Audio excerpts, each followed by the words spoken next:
మీ business ఏదైనా మీ ఊర్లో promotion చేయాలంటే అది సుమన్ టీవీతోనే సాధ్యం. ఇప్పుడే సంప్రదించండి. జనసేన జయకేతనం ఎంతో ప్రతిష్టాత్మకంగా జరగబోతోంది ఈ సభ. మనతో మాట్లాడడానికి రాజేశ్వరి పిల్లర్శెట్టి ఉన్నారు. మేడం నమస్తే అండి. ఇప్పటి వరకు ఒక లెక్క, ఇప్పుడు ఒక లెక్క. ఎందుకంటే ఇప్పటి వరకు ఏంటంటే ఎన్నో అవమానాల మధ్య జరిగిన సభలు మనం చూసాము. ఇప్పుడు గెలిచిన తర్వాత 100% స్ట్రైక్ రేట్ తర్వాత జరుగుతున్న అతిపెద్ద సభ ఏ విధంగా చూడొచ్చు అంటారు? ఏ విధంగా ఉండబోతుంది? గత 11 సంవత్సరాలుగా జరిగినటువంటివి మరి జనసేన వార్షికోత్సవ సభలుగా పేర్కోవచ్చు. ఇప్పుడు మేము ఎన్నో అవమానాలు మీరంటలుగా ఫేస్ చేసి 100% స్ట్రైక్ రేట్తో జరుపుకుంటున్న ఉత్సవం ఇది. దీన్ని ఒక మామూలుగా పార్టీ యొక్క ఆవిర్భావ సభ కంటే కూడా మనకి హిందువులకి ఎన్ని పండుగలు ఉంటాయి అన్ని కలగలుపుకుంటే ఎంత ఉత్సాహం ఎంత ఉల్లాసం ఉంటుందో అంత సంతోషంతో దీన్ని మేము సెలబ్రేట్ చేసుకుంటా ఉన్నాం. మేడం సభ ఏ విధంగా ఉండబోతోంది?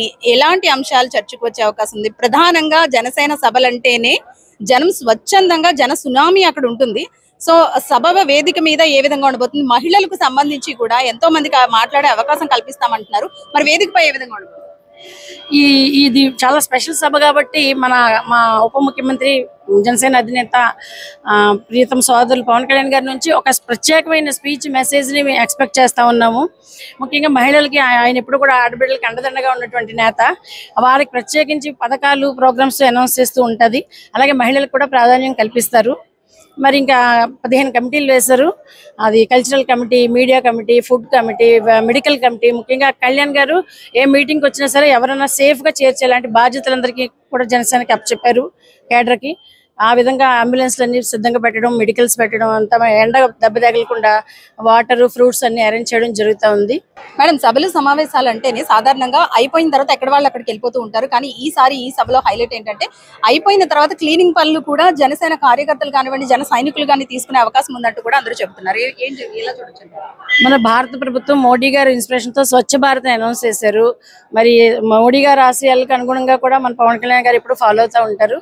ఇప్పుడు ఎటువంటి సభలు జరిగిన పొల్యూషన్, ప్లాస్టిక్ వేస్టేజ్, ఆ బ్యాగ్స్ అవన్నీ కంటైనర్స్తోనూ సభ ప్రాంగణాలు పరిసరాలు అంతా కూడా పొల్యూట్ అయిపోతూ ఉంటాయి. కాబట్టి అవన్నీ క్లీన్ చేసే విధంగా అంటే బాధ్యతాయుతమైన క్రమశిక్షణాయుతమైన పార్టీగా మాకు దిశానిర్దేశం చేశారు మన కళ్యాణ్ గారు. కాబట్టి ఆ విధంగా అయిపోయిన తర్వాత కూడా మొత్తం జనసేన కేడర్ అంతా ఉండి ఆ పరిసరాలన్నీ కూడా పరిశుభ్రం చేసి అప్పచెప్తాం జరుగుతుంది. జనసేన జయకేతనంగా నామకరణ చేసిన ఈ సభ అయితే గ్రాండ్ సక్సెస్ దిశగా అయితే దూసుకుపోతుందని చెప్పుకోవాలి.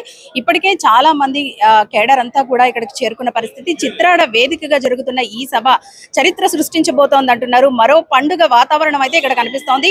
14వ తారీఖు హోలీ పండుగ 4 రోజుల ముందు నుంచి ఇక్కడ పండుగ వాతావరణం సంతరించుకున్నట్టు కూడా వీళ్ళంతా చెబుతున్నారు. అలాగే జనసేన కార్యకర్తలు కానివ్వండి, జన సైనికులు కానివ్వండి సభకు హాజరయ్యి తిరిగి వెళ్లేది కూడా చాలా సెక్యూర్డ్ గా సేఫ్ గా వెళ్లాలంటూ కూడా ఆకాంక్షిస్తున్నారు. దానికి సంబంధించి తగు ఏర్పాట్లు కూడా చేశారు.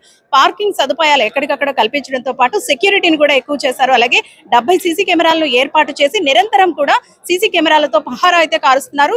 ఎలా అయితే సేఫ్ గా ఇక్కడికి చేరుకున్నారో అలాగే తమ ఇళ్లకు చేరుకునేంత వరకు జనసేనదే బాధ్యత అంటూ కూడా వీళ్ళంతా చెబుతున్నారు. ఆ తర్వాత పారిశుద్ధ్యం విషయానికి వస్తే కనుక సభలు సమావేశాలు అయిపోయిన తర్వాత ఎక్కడికి వెళ్ళిపోవడమే కాకుండా కార్యకర్తలు జన సైనికులే బాధ్యతగా తీసుకొని పరిశుభ్రం కూడా వీళ్లే చేస్తారంటూ కూడా వీళ్ళు చెప్తున్న పరిస్థితి. కెమెరా పర్సన్ చిన్నతాను, శ్రీ సుమన్ టీవీ, కాకినాడ.